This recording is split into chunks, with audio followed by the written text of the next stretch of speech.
दर्शकों, राधे राधे। जय श्री कृष्ण। जय माँ शमशान काली। आई थिंक मुझे लगता कि शायद कई महीने पहले मैंने साधना दिया था, शायद साल भर हो गया होगा।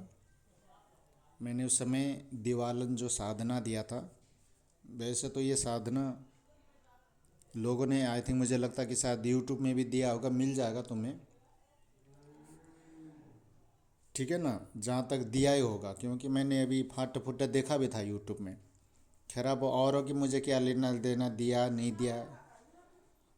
हालांकि मैं साधना में पूर्व में अपलोड कर चुका हूँ। अभी मेरे पास मैसेज आया, ईमेल आया कि सर पहले जो आपने दिया था तो कुछ इतना समझ में नहीं आया, तो आप जो है दोबारा वो साधना पोस्ट करें। और बाकी हम ढूंढते ढूंढते भाई हम परेशान हो गए, क्योंकि आपके इतने तो वीडियो है, 100 से भी ऊपर वीडियो, मतलब हज़ारों, हज़ार तो खैर अभी पहुंचा नहीं होगा, लेकिन कई 100 वीडियो है। तो उसमें क्या है कि वो वीडियो दब गया है। तो अभी मेरे पास मैसेज आया कि सर आप हो सके तो दोबारा आप जो है, जिस प्रकार के पिक्चर का पार्ट 1 पार्ट 2 मतलब ये आता रहता है, तो उस हिसाब से आप ये दिवालन 2 आप प्रदान करें, ताकि वीडियो जो है ये ऊपर ऊपर पृष्ठ में रहे और हम लोग जो है आसानी से उनको श्रवण कर सके, सुन सके, विधि विधान से उस साधना को कर सके और उसका लाभ लेकर के अपनी जीवन यापन कर सके, अपने मनोरथों को पूर्ण कर सके। तो इन श्रोताओं के रिक्वेस्ट, मैसेज और ईमेल को जो है मद्देनज़र रखते हुए तो चलिए पुनः मैं दोबारा अपलोड कर रहा हूँ, और अच्छी तरह से मैं सारगर्भित भाषा में समझाने की मैं पुनः कोशिश करूँगा, अथक प्रयास में करूँगा। तो ये जो साधना है, इसमें कोई ज़्यादा लंबा चौड़ा मंत्र जाप करना भी नहीं है। इस नाम से ऐसा लगता होगा कि जैसे कि नाम दिवालन है तो ये दिवाली को ही किया जाता होगा, तो ऐसी बात नहीं है। मैं तो ये तो नहीं कहता कि भैया कभी भी कर सकते हो, मुंह उठा करके चल दो शमशान, ऐसा नहीं कहूँगा मैं। इसका भी एक विशेष खास प्रकार की जो तिथि जो होती है, दिन में होता है। तो नाम सुन करके ये कंफ्यूज मत हो जाना कि दिवालन है तो दिवाली के दिन ही किया जाता होगा, तो जो कि साल में एक बार आता है, ऐसी बात नहीं है। अभी कौन कौन से दिन में कर सकती हो मैं बता दूंगा। ये साधना जो खास करके जो लोग कर्ज के नीचे दबे हुए हैं, आर्थिक स्थिति जिनकी जो डाउन है, उन लोगों के लिए विशेष करके। बाकी और काम भी जो ये शक्ति करती है। आकस्मिक धन की प्राप्ति के लिए इस मंत्र की साधना की जाती है। ठीक है ना, तो अगर किसी ने इसको कर लिया तो भैया उसके यहाँ तो देखो धन का जो भंडार कभी खाली होने वाला नहीं है। ये बहुत शक्तिशाली ये शक्ति है। ये कहीं से भी तुमको जो है धन ला करके ये देती है ना। तो इसकी सेवा तुम्हें करते रहना चाहिए। तो चलो भाई, वीडियो को ज़्यादा लंबा चौड़ा ना करते हुए सबसे पहले तो मंत्र सुन लो। ओम ह्रीम क्रीम महाप्रेतनी दिवालन वश्यम कुरु कुरु स्वाहा। मंत्र को बहुत ही शुद्ध बोलना है। एक बार और बोल देता हूँ मैं। ओम ह्रीम क्रीम महाप्रेतनी दिवालन वश्यम कुरु कुरु स्वाहा। अब इसमें जो सामग्री है, क्या क्या चाहिए वो मैं बता देता हूँ। सामग्री बड़ा विचित्र है। कुंवारी कन्या के बाल चाहिए। अब बाल चाहे वो सिर का बाल हो या फिर आउटसाइड का बाल, समझ रहे होंगे। या तो सिर का बाल ले लो, कुंवारी कन्या हो। अब तुम्हारी टेंशन है भैया कहाँ कैसे लाओगे, किसी को ज़बरदस्त पकड़ के भैया उनके बाल मत काट देना, नहीं तो मतलब बुरे ही मारेंगे तुम्हें बाजार के भाव। तो ऐसा मत करना। अब तुम कहाँ से कैसे लाते हो, पैसा दे करके कैसे, क्या है वो तुम्हारी मर्ज़ी। तो कुंवारी कन्या के बाल चाहिए, या तो सर का बाल हो या फिर आउटसाइड का बाल, है ना। दोनों में से कहीं का भी बाल चल जाएगा, पर वो कन्या कुंवारी हो, शादीशुदा नहीं। और उल्लू के नाखून चाहिए। और जो औरत मर जाती है तो उनके कपड़ा लता सब मतलब फेंक देते हैं ना शमशान में। तो मरी हुई जो औरत है उसके कपड़े, है ना, और थोड़ा सा कामाख्या सिंदूर, और तुम्हारा जो नाली जो बहता है, जो नाला जो बहता है, गंदे जो नाली होते हैं ना, नाली जो बहता है ना, उस गंदे नाले का जो है पानी चाहिए। नहीं तो अगर कोई गंदा नहर बहता है तो नहर में तो गंदा नाला तो जाता ही है, तो नहर से भी पानी ला सकती हो, है ना, जहाँ गंदा पानी बहता है तो, है ना। तो कहने का मतलब गंदे नाले का पानी तुम्हें चाहिए। ये क्या है, ये सामग्री है। पर इसका मतलब ये नहीं कि अब यहाँ जो जो बताए वो सामग्री, बाकी के धूप दीप फूल, हाँ चावल अक्षता, पानी की ऐसी आवश्यकता नहीं, ऐसी कोई बात नहीं, ये तो चाहिए चाहिए भाई। धूप दीप तो जलाओगे ही जलाओगे ना। इसके अलावा तुम्हें शराब का धार देना होगा, मिठाई का भोग है, फूल है, कलेजी, तो इन चीज़ों का भी तुम्हें ये देना होगा। मतलब बड़ी विधि विधान से इनको करना होगा। सुरक्षा घेरा इसमें ज़रूर कर लेना, साधना से पहले सुरक्षा घेरा घेरा बना लेना। नहीं बनाओगे तो भैया तुमको नुकसान होगा, इसलिए सुरक्षा घेरा ज़रूर बना लेना। अपने सामने सबसे पहले क्या करना है, जो मृत औरत जो है उसका कपड़ा बिछा देना, उसके ऊपर उल्लू का नाखून रख देना, फिर उसके ऊपर कुंवारी कन्या के बाल रख देना, फिर उसके ऊपर थोड़ा सा कामाख्या सिंदूर लेकर के छिड़क देना माँ कामाख्या के मंत्र से। फिर प्राण प्रतिष्ठित जो सिद्ध रुद्राक्ष की माला, जो चैतन्य माला है, उससे 3 माला जो मैंने मंत्र दिया है इसका जो है जाप करना है। ज़्यादा भी नहीं, मात्र 3 माला, आराम से हो जाएगा। ज़्यादा ज़्यादा तुम्हारे आध घंटा 15-20 मिनट में हो जाएगा।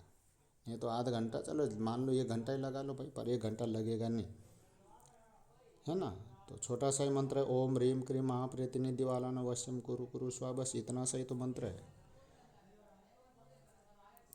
तो 3 माला जाप करना, ये जो विधि लगातार 11 दिन तक करना है। 11 दिन के अंदर ये शक्ति प्रकट हो जाएगी।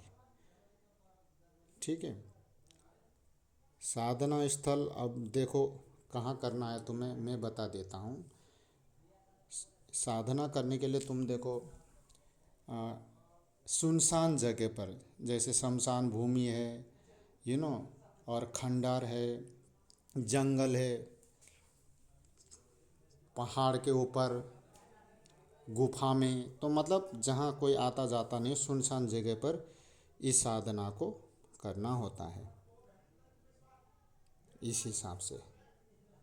ठीक है। अब ये कब कब करना है, देखो होली के दिन कर सकते हो, दिवाली के दिन कर सकते हो, और हर 15 दिन में अमावस्या आता है महीने में, है ना, एक बार अमावस्या आता है कि नहीं, तो हर अमावस्या को भी कर सकते हो। मतलब स्टार्टिंग करना इन दिनों में, जैसे होली को स्टार्ट कर सकते हो, दिवाली को स्टार्ट कर सकते हो। ये नहीं तो फिर तुम्हारे अगर ग्रहण पड़ रहा हो तो ग्रहण के दिन से भी इसको शुरू कर सकते हो, या फिर अमावस्या अमावस्या के दिन से भी इसको शुरू कर सकते हो। तो ये रात को की जाने वाली साधना है। अगर एकांत मिलता है जहाँ कोई देखता नहीं, आता जाता नहीं है, तो दिन में भी कर सकते हो, पर कोई तुम्हें देखे नहीं, अगर किसी ने देख लिया तो साधना खंडित। तो इसलिए रात को ही गुप्त रूप से इसको किया जाता है एकांत स्थल पर, या कोई खंडर है तो वहाँ भी दिन में भी कर सकते हो। अगर तुम्हें कोई देखता नहीं, कोई आता जाता कोई देखता नहीं है, तो ऐसा अगर पॉसिबल है तो दिन में भी कर सकते हो, नहीं तो फिर रात्रि में तो है ही, है ना। तो ये तामसिक साधना वगैरह है जो रात्रिकालीन होता है, क्योंकि रात्रि में ये जो शक्तियाँ ज़्यादा जागृत चैतन्य रहती है, तो इसलिए हमारा जो तंत्र शास्त्र ने रात को ही साधना करने के लिए कहा। क्योंकि रात को देखो अब शोर शराबा भी नहीं होता है, सब लोग सो जाते हैं, है ना, जानवर पंछी ये भी सब सो जाते हैं। तो ये जो ऊर्जा जो है नेगेटिव है तुम्हारे, ज़्यादातर ये शक्ति जो है चैतन्य हो जाती है, जागृत हो जाती है ना। 100% तेजी के साथ अपने चरम उसमें ये शक्तियाँ जो है रहती है। तो टाइम टेबल एक फिक्स कर लेना, ऐसा नहीं कि कभी रात के 11 बजे करे, कभी 12 बजे करे, कभी 8, कभी 9, कभी 10, ऐसा नहीं चलेगा। तो साधना के बारे में किसी को नहीं बताना है। स्टार्टिंग में तुम लोगों को क्या करना है, पहले संकल्प लेकर के कि मेरा ये नाम, मेरा ये गोत्र, में इस प्रकार से ये दिवालन जो शक्ति जो है, इस शक्ति की मैं साधना सिद्धि करने जा रहा हूँ। ये एक प्रकार की जो प्रेत होती है, महाकाली का ये गण है ये। बाकी ऐसे घबराने डरने वाली बात नहीं, ताकि ये शक्ति थोड़ा उग्र है तामसिक है, तो इस वजह से देखो सुरक्षा कवच का होना बहुत ज़रूरी है। तो 11वें दिन ये प्रत्यक्ष रूप से तुम्हारे सामने आ जाएगी। तो जब ये सामने आएगी तो फिर चिल्ला करके पूछेगी मुझे क्यों बुलाया है, क्या चाहता है, क्यों मुझे सिद्ध किया है। तो अपनी मन की जो भी बातें बता देना। पहले तो गंगा जो नाले का जो पानी मांगेगी उस शक्ति को, पहले उससे वचन मांग लेना कि देवी 3 वचन होता है ना, जब मैं बुलाऊं तो आ जाना, मेरा काम करना होगा, मेरे परिवार को कोई नुकसान नहीं पहुंचाना होगा। इस प्रकार के 3 वचन होते, जब वो वचन दे दे तब उनको जो है पानी दे देना। ठीक है। तो फिर उसका जो बाल है ना, थोड़ा सा उसका बाल काट लेना, उस शक्ति जो है, जो देवी है, उससे उनसे निवेदन करना, हाथ जोड़ करके प्यार से प्रेम से बात कर लो, हे देवी मैं थोड़ा सा आपका जो बाल चाहता हूँ, है ना। तो उसके बाद फिर तुम बाद में उनको पानी वगैरह दे देना, नाले का जो पानी है थोड़ा सा उनका बाल ले लेना। तो इससे क्या है कि वो तुम्हारे वश में रहेगी, और जब भी तुम बुलाओगे तो फिर वो आएगी, तो तुम्हारा कार्य वो तुरंत वो करेगी। आकस्मिक रूप से धन की प्राप्ति करेगी, कहीं ना कहीं से धन ला करके देगा। जिसको ये साधना सिद्ध हो जाती है तो उसके यहाँ धन का भंडार हमेशा भरा रहता, कभी धन संबंधी समस्याओं से उसको मतलब जूझना नहीं पड़ेगा। जिसे कहते हैं ना कि आर्थिक जो परेशानी का सामना उसे नहीं करना पड़ेगा। कभी भी उसका धन का भंडार कभी खाली नहीं रहेगा, उसका पर्स जो भी है बैंक बैलेंस कभी भी खाली नहीं रहेगा, हमेशा जो है भरा रहेगा। तो बहुत चमत्कारिक शक्ति है। और 11 दिन की साधना, मंत्र भी कोई ज़्यादा लंबा चौड़ा नहीं है, बस मात्र 3 माला करना है ना। ओम ह्रीम क्रीम महाप्रेतिनी दिवालन वश्यम कुरु कुरु स्वाहा, तो कर लो भाई। 125 महीने की सिद्धि होती है, 41 दिन की सिद्धि होती है, पर ये तो बस मात्र 11 दिन की, और आसानी से इजीली हो जाएगा, ऐसी कोई दिक्कत नहीं है। करो, मौज लो। तो ये कटे हुए बाल को जब लेकर के आओगे ना वहाँ से, तो पीछे मुड़ करके नहीं देखना। घर में आकर इसको लोबान की धूनी वगैरह धूप अगरबत्ती दिखा करके इसको जो एक कप ताबीज़ में इसको भर देना। जब भी तुमको कोई काम लेना हो तो बस 3 माला जाप कर देना, अपना भोग पूजा भेंट वगैरह दे देना, तो तुम्हारा काम ये तुरंत कर देगी। जब भी तुमको काम करवाना हो, ठीक है ना, तो इस हिसाब से इसको काम में लेना। 3 बार जाप कर लिया, 3 माला, बस तुम्हारे हर परेशानी दूर करेगी। वैसे तो मैंने बताया कि ज़्यादातर ये धन की प्राप्ति के लिए इस देवी को सिद्ध किया जाता है। ठीक है, तो इसको करो। अगर कोई इसकी जो क्या कहते हैं उसको, ट्रांसफ़र वगैरह पता नहीं क्या कहते हैं, मैं देखो ट्रांसफ़र फार्मर तो किसी के ऊपर मैं करता नहीं हूँ, मैं किसी को देता नहीं हूँ। बाकी जैसे कड़ा होता है, अंगूठी है, माला है, तो उनमें इन शक्ति को स्थापित मैं ज़रूर कर देता हूँ कि जिससे साधना करने के बराबर सामने वाले को फल मिलता है। ये उन लोगों के लिए जो नहीं कर सकता इस साधना को 11 दिन तक, तो उनके लिए जो मैं करके देता हूँ फिर उसमें स्थापित कर देता हूँ, फिर वो वही काम करता है। तो आज के लिए अपनी बाण को यहीं पे विराम देना चाहूँगा। राधे राधे, जय श्री कृष्ण, जय माँ शमशान काली।